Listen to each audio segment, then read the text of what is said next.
C'est beau un Camp Nou qui chante, un Camp Nou qui vibre, et il s'est passé beaucoup de choses hier soir. Juan José Dorado, bonsoir.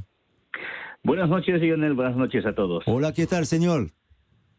Muy bien. Après ce match magnifique, entre guillemets, auquel nous avons assisté hier soir, c'est vrai que encore un classico, mais on prend toujours du plaisir à voir les classicos, même si parfois le jeu n'est pas terrible. Mais il y a toujours quelque chose dans un classico entre le Real et le Barça.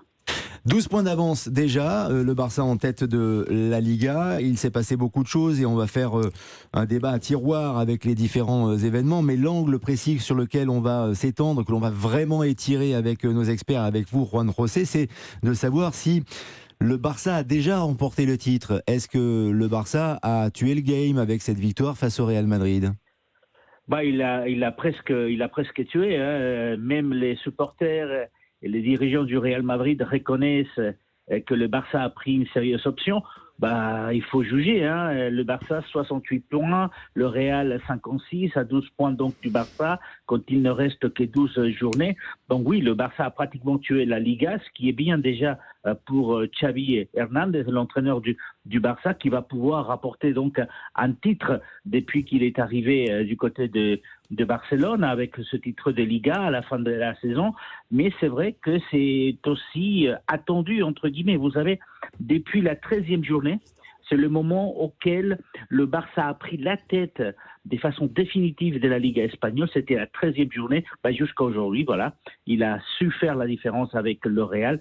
Le Real qui, depuis la fin du mois de janvier, est passé par un trou d'air. Et ce trou d'air s'est converti en 12 points d'avance pour le Barça. Donc oui, quelque part, le Barça a déjà pratiquement gagné la Liga et ce titre pour Xavi Hernández. Et on en parle avec nos experts sur l'antenne d'Europe 1. C'est vrai qu'elle fait du bien, cette victoire et cette avance au classement. Eric Huette, les turbulences avec l'affaire de corruption, d'arbitrage, on en parlait hier soir, donc on ne va pas y revenir aujourd'hui, à moins que vous le souhaitiez évidemment, mais c'est surtout le terrain sportif qui nous intéresse et cette prédominance désormais du Barça, même si ce n'est pas le cas en Ligue des Champions, puisque le Real, lui, est encore engagé, mais en championnat, on a vraiment le sentiment que cette équipe du Barça est très forte déjà, mais que Xavi a réussi à insuffler son style et son esprit.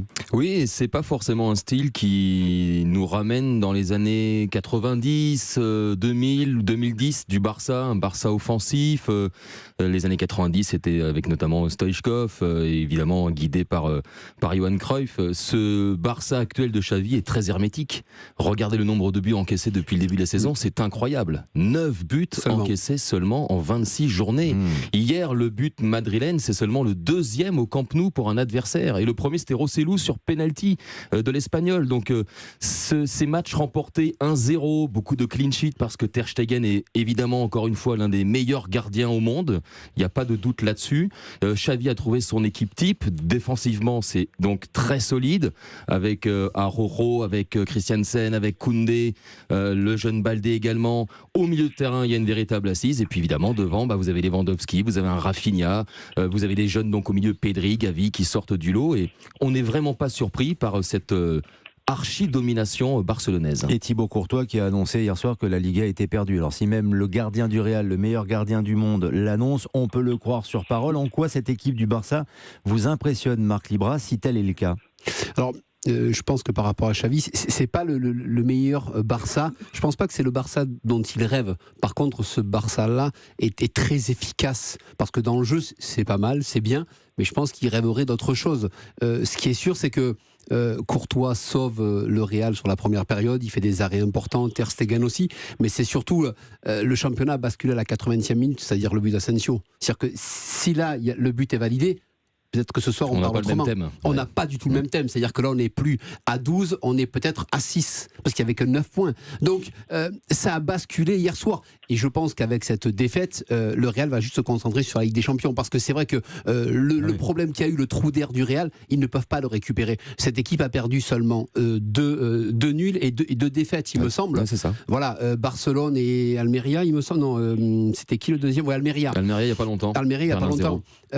Donc aujourd'hui, cette équipe-là, je vois pas comment 12 plus 10 buts d'écart, donc ça fait 13 points. Il faudrait qu'ils perdent 4 matchs. Voilà, le championnat est gagné. Le Real va s'ouvrir sur d'autres choses. Mais voilà, ça fait du bien parce que le dernier titre c'était 2019, la dernière Liga. Voilà, c'est bien pour eux. Après, j'attends de voir encore autre chose. Vraiment, j'attends de voir autre chose. Ouais, un projet de jeu peut-être un peu différent, mais ça dépend aussi des joueurs dont il dispose. On se rappelle de Xavi ce qu'il a pu faire avec les joueurs qu'il avait. Donc j'attends de voir ça. Mais le coup du sort, c'est Sergi Roberto, bébé formé au Barça, qui va marquer le but. Et Kessié, qui était là pour prendre sa place, finalement, est remplaçant. On n'en voulait plus en janvier. On ne savait pas, on veut l'échanger. Puis finalement, un sort, l'autre prend sa place et c'est les deux qui marquent. Donc c'est plutôt, l'histoire est jolie pour tous les deux en fait. Celui qui a mis tout le monde d'accord aussi, Anthony Tobelem, c'est Lewandowski, qui est arrivé en début de saison avec le Barça, qui a continué à empiler les buts comme il le faisait avec le Bayern, et qui, même s'il n'a pas marqué hier, est l'un des artisans, sinon le principal sur le terrain de ce titre qui se profile pour les Catalans.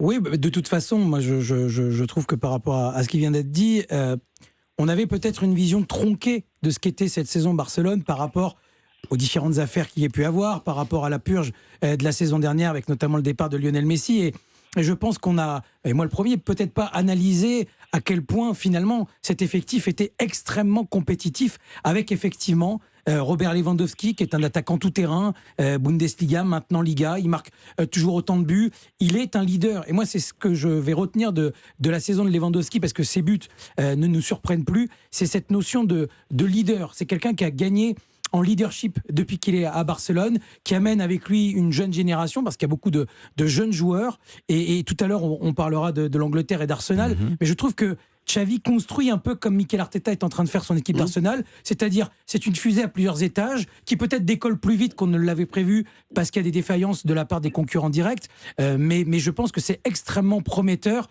si bien évidemment l'extra sportif ne vient pas rompre cette dynamique. Mais quand je vous disais que j'aurais aimé voir autre chose, c'est que j'attendais énormément de cette jeune génération en Ligue des Champions. Et on a vu qu'en Ligue des Champions, ça passe pas. Et on a vu cette saison, ça passe pas. Face à Manchester, ça passe pas non plus. Voilà, il leur manque du temps de passage. Comme le dit Anthony, il va falloir la forger encore plus, la préparer. Et parce que je m'attendais à autre chose. Ils étaient dans le groupe de la mort en plus. Oui, dans le groupe d'abord, mais il était sacrément. Oui, mais quand tu vois ces gamins, cette génération avec l'équipe d'Espagne, tu dis, ouais, ils vont nous régaler. Puis en fait, t'as très vite vu leur limite. Mais vous savez, si on se remémore donc l'arrivée de Xavi en novembre 2021, quelques temps après, on voit le mercato hivernal avec Aubameyang, avec le retour de Daniel Alves. On est loin de penser moins d'un an et demi après, le Barça allait redevenir champion. Le Barça qui avait hypothéqué à ce moment-là son avenir, avec évidemment sa dette colossale, et je revends 25% de mes droits télé, et je signe un contrat de sponsoring avec Spotify, et je fais un énorme emprunt bancaire de quasiment 600 millions d'euros. À ce moment-là, on se dit, mais que fait le Barça? Où va-t-il? Eh bien, il va vers un titre de champion qui effectivement lui échappait, Marc l'a dit tout à l'heure, depuis 2019. Juan José Dorado, il y aura peut-être une revanche, puisqu'il y aura encore un classico pour le Real, ce sera en Copa del Rey. Oui, il peut y avoir encore une revanche, puisqu'effectivement, vous avez tout à fait raison, le match retour de la Coupe du Roi, les demi-finales, va se jouer le 5 avril, ça sera toujours au Camp Nou, donc encore un Barça-Real Madrid. Il faut quand même rappeler qu'effectivement le Real reste donc en lice encore pour ce titre de Coupe du Roi et en Champions League, mais c'est vrai qu'aujourd'hui le Barça va concentrer tout son potentiel et toute son énergie peut-être justement dans ce titre de la Coupe du Roi, ce qui permettrait à Xavi et donc à Ter Stegen de ramener un 12e titre cette saison dans les vitrines d'un Barça qui effectivement n'a pas développé un jeu magnifique, mais que petit à petit s'est installé et qui commence effectivement à avoir un projet qui peut avoir de la consistance. Mais c'est vrai que d'un autre côté, ce Barça-là pourrait se voir malheureusement perturbé par le fait des stress sportifs dont vous avez parlé hier soir par exemple. Le Classico, c'est toujours très très bouillant, il y a une très grande rivalité, c'est toujours plus dense et plus intense que les classiques entre Paris et Marseille, même si ça a un intérêt pour nous vu de France, mais le Classico c'est vraiment international, puis surtout c'est le vrai Classico, et il y a toujours des tensions, on l'a vu, il y a eu quelques algarades à la fin de la rencontre, quelques mauvais gestes, et Vinicius, alors qui, là je fais une parenthèse, est pas loin d'être actuellement, je ne sais pas si vous êtes d'accord, le meilleur joueur du monde, il est très impressionnant en ce moment, le joueur du Real, a de nouveau été insulté, Juan José Dorado. Que s'est-il passé ? Oui, effectivement, Vinicius a été encore le centre des invectives des supporters espagnols et notamment aujourd'hui des supporters du Barça. Vinicius qui a été sifflé, Vinicius dont on a crié quand il est rentré sur le terrain. Vinicius crève. Donc vous voyez, c'est des mots très forts. À un moment donné, il est allé récupérer un ballon sur le banc de touche et il s'est fait insulter avec des noms que je ne peux pas répéter en public aujourd'hui. Des supporters du Barça, donc Vinicius, qui depuis des semaines et des mois arrive à se faire insulter par tous les supporters de tous les terrains du football espagnol. On l'a beaucoup défendu, c'est vrai, que ce soit Ancelotti, que ce soit son président, mais même d'autres joueurs. Mais quelque part, les supporters espagnols ont du mal depuis quelques mois avec Vinicius.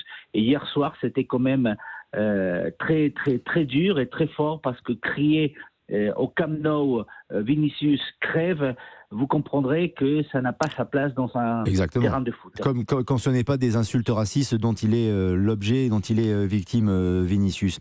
Et ça, c'est dommage. Dommage, ça entache un tout petit peu la victoire du Barça, mais on voulait en tout cas faire la lumière sur cette rencontre et sur l'avance des Catalans et sans doute le titre joué en Liga et en Espagne. Merci Juan José Dorado. À la prochaine, mon cher Juan José. À très vite.